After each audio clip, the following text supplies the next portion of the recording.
Hello everyone, welcome. आज देखेंगे important articles and judgements. क्योंकि देखो, ये आर्टिकल्स पे या जजमेंट्स पे बेस्ड क्वेश्चंस हमेशा आते रहे हैं, चाहे यूपीएससी रहा हो या यूपीपीसीएस रहा हो। तो देख लेते हैं कि कुछ कुछ इम्पोर्टेंट जजमेंट्स जो रहे हैं अब रिसेंट के। और स्पेशली अभी सुप्रीम कोर्ट का जो गवर्नर पे जजमेंट था वो काफ़ी ज़्यादा डिबेट में है। तो उस पे भी क्वेश्चन आ सकते हैं और उससे रिलेटेड ऑलरेडी मतलब पहले के कुछ कुछ केसेस पेंडिंग है, उस पे भी क्वेश्चन क्वेश्चन आ सकते हैं। तो सबसे पहले आया था नारी शक्ति बंधन अधिनियम। ठीक है, ये 106th कॉन्स्टिट्यूशनल अमेंडमेंट एक्ट 2023 में आया था। इसमें कौन कौन से आर्टिकल्स में चेंज किया गया था और कौन कौन से नए आर्टिकल्स बनाए गए थे, तो वो देख लेते हैं। तो आर्टिकल 330 ए और 332 ए नया इंसर्ट किया गया था। ठीक है, ये लोकसभा के लिए है। और जो तुम्हारा 332 है, ये किसके लिए है? ये है असेंबली में रिजर्वेशन के लिए। फिर आता है 239 ए, ये है तुम्हारा यूनियन टेरिटरीज वाला। ठीक है, ये दिल्ली के लिए आता है। ठीक है, ये दिल्ली के लिए है। हाँ, एनसीटी ऑफ दिल्ली। ठीक है।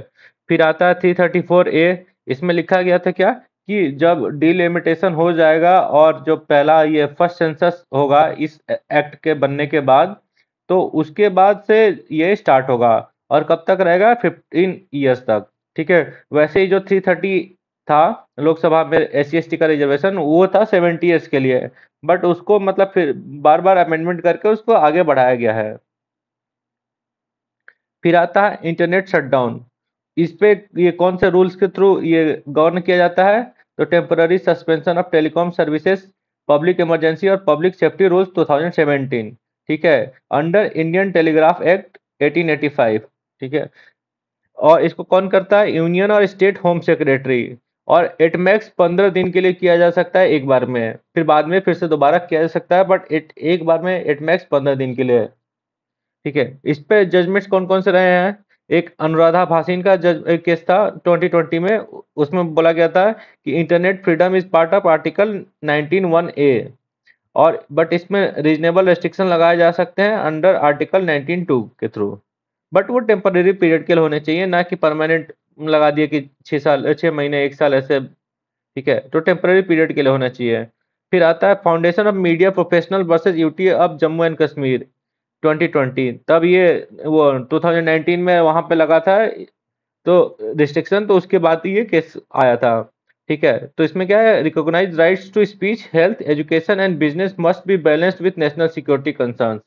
वही जैसे अब 2019 में वहां पे ये 370 आर्टिकल हटा था, तो उसके बाद वहां पे काफी ज्यादा चेंजेस मतलब हुए थे, तो उसमें काफी सिक्योरिटी रिस्क था कि पाकिस्तान कुछ कर दे। जैसे अभी टेररिस्ट अटैक हुआ है, जैसे तो वैसे टेररिस्ट अटैक ना हो जाए या लोगों को भड़काया ना जाए, तो उसके लिए वहां पे टेम्पररी शटडाउन किया गया था। तो उसके बाद ये केस गया था। तो अब ऑब्वियसली इंटरनेट शटडाउन होता है तो लोगों का हेल्थ होगा, क्योंकि अगर ऑब्वियसली अगर आप अपने दोस्तों से बात नहीं कर पाओगे तो आपको मेंटली मतलब निगेटिवली इम्पेक्ट करेगा ही।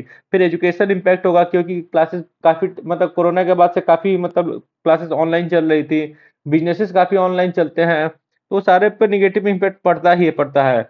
तो उसको और नेशनल सिक्योरिटी को के बीच में एक बैलेंस बनाना चाहिए कि हाँ, ये नहीं कि एक को ज्यादा प्रायोरिटी दे दिए, दूसरे को पूरा ठंडे बक्से में डाल दिए। तो सुप्रीम कोर्ट का ये जजमेंट था।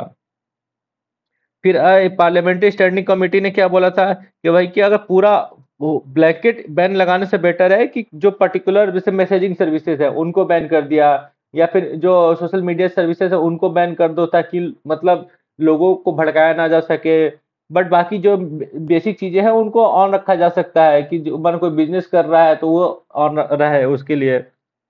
फिर आता है फिर टेम्पल रेगुलेशंस में। तो टेम्पल रेगुलेशन से रिलेटेड क्या कौन कौन से आर्टिकल हैं? 25(1), 25(2) और 26।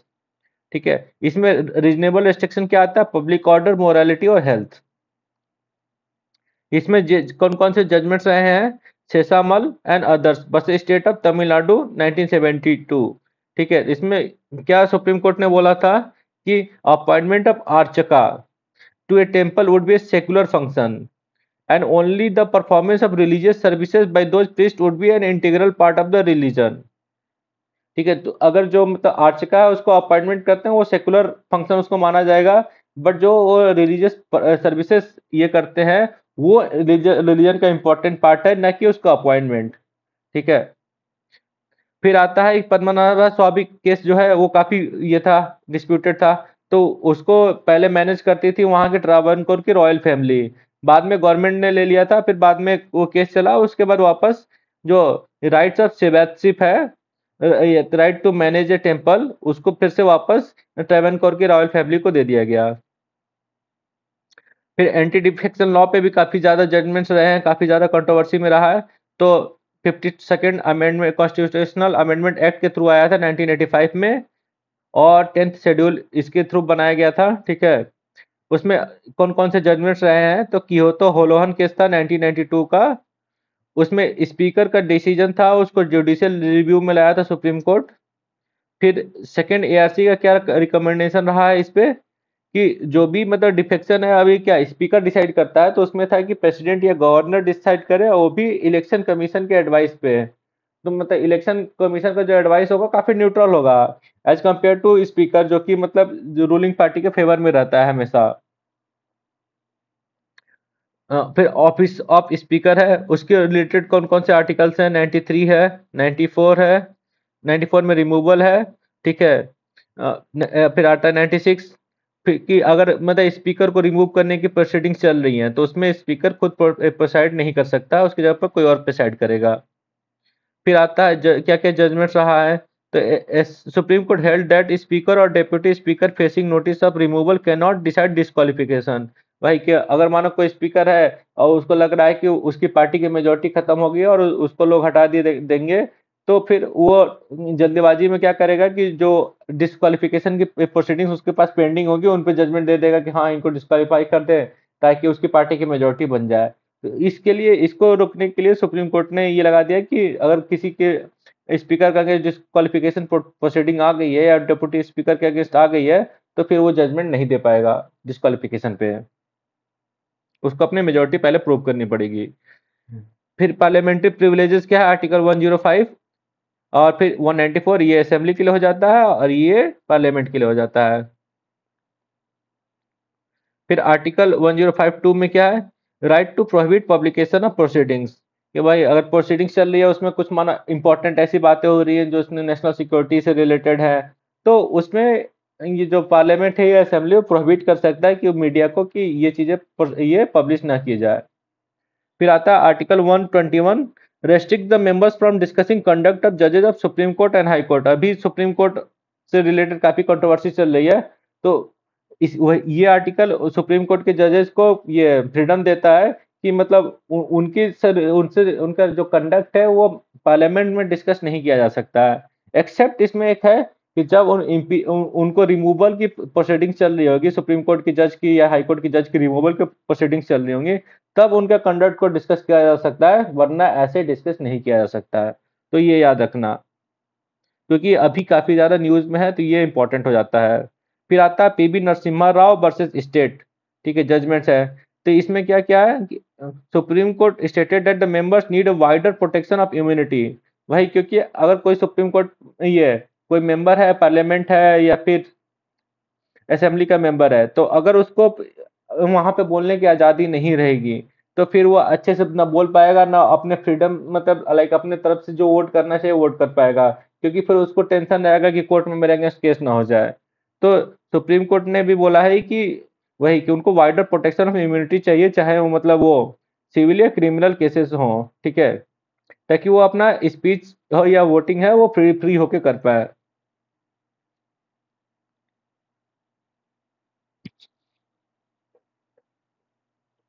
हाँ, और फिर यहाँ पे जब बात आया है भाई, ये वाला केस इसलिए इम्पोर्टेंट हो जाता है कि बीच में अभी महाराष्ट्र में एक टाइम पे ये जब ये गवर्नमेंट ये कांग्रेस कांग्रेस की गवर्नमेंट थी, तब कंगना रनावत के ऊपर केस हुआ था कुछ। वही तो इसमें जब आ जाता है ना कि एक आदमी के फंडामेंटल कट।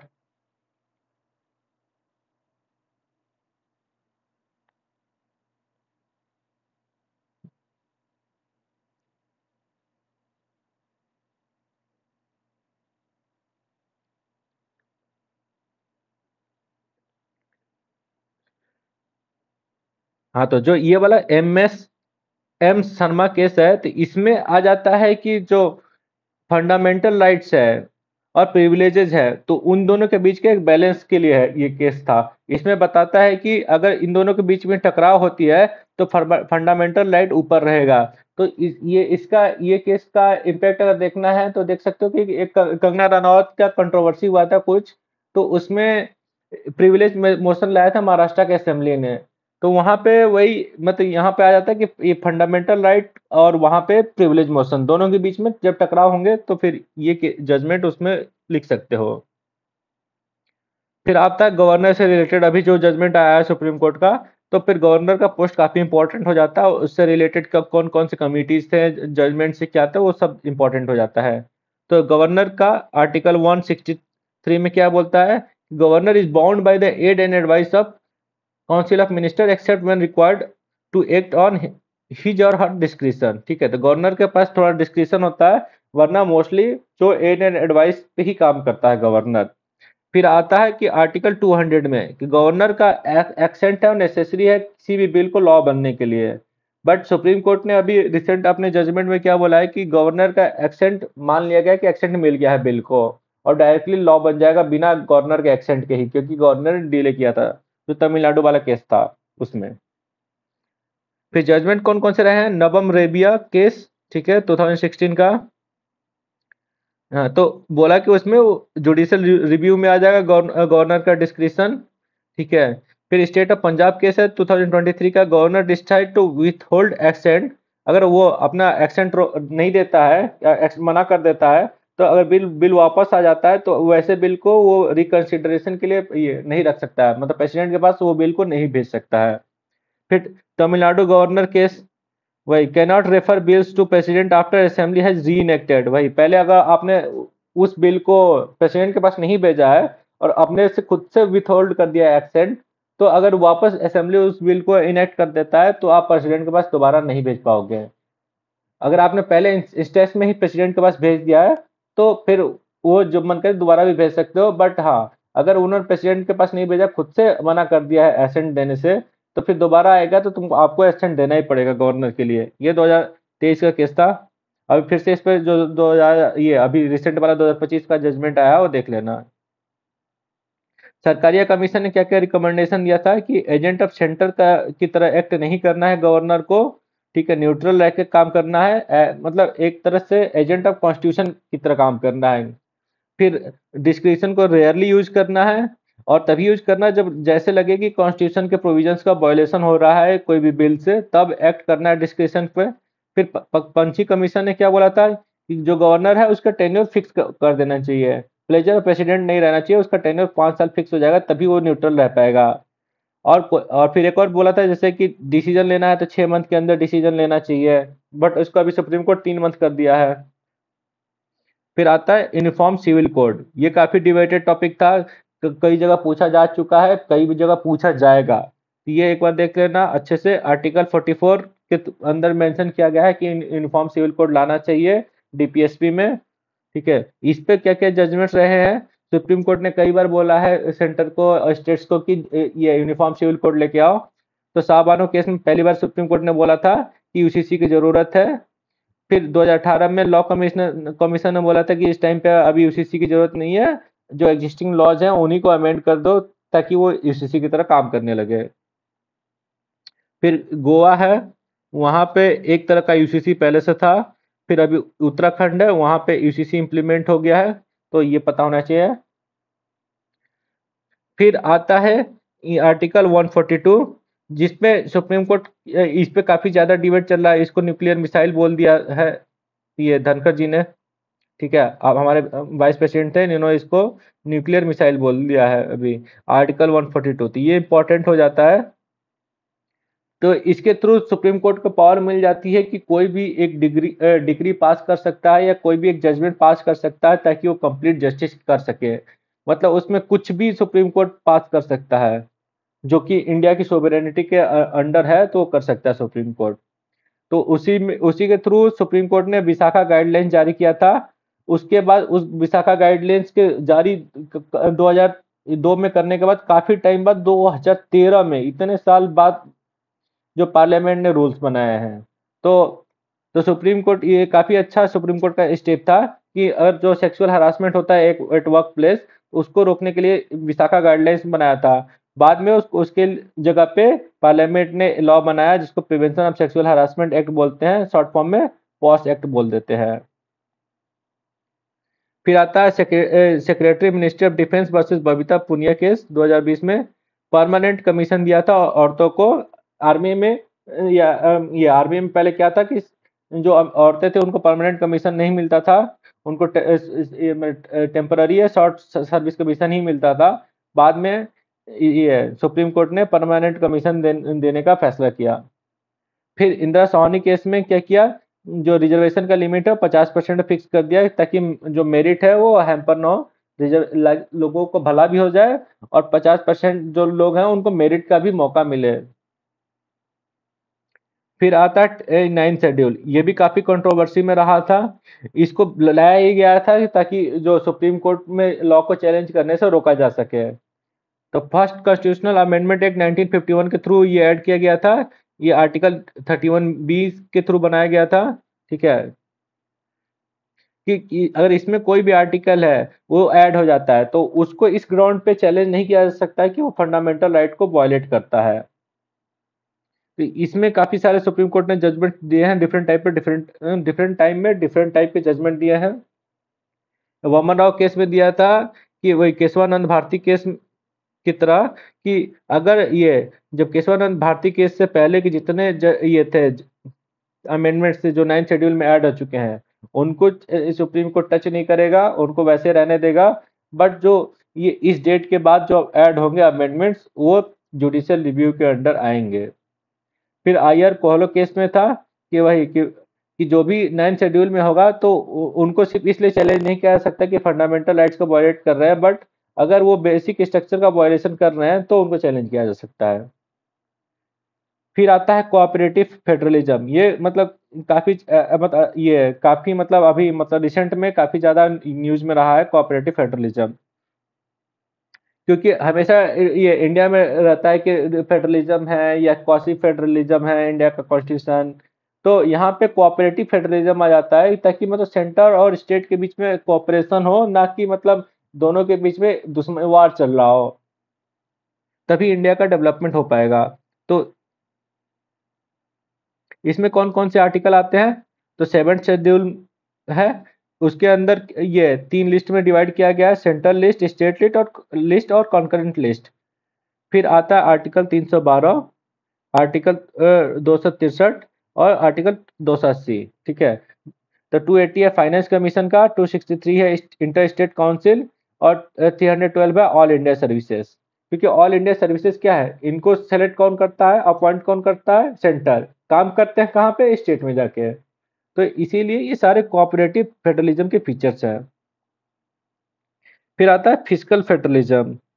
तो इसमें क्या है, 7th शेड्यूल, उसमें क्या है कि कौन सा टैक्स स्टेट कलेक्ट करेगा, कौन सा टैक्स यूनियन कलेक्ट करेगा और कौन सा टैक्स किस में डिस्ट्रीब्यूट होगा।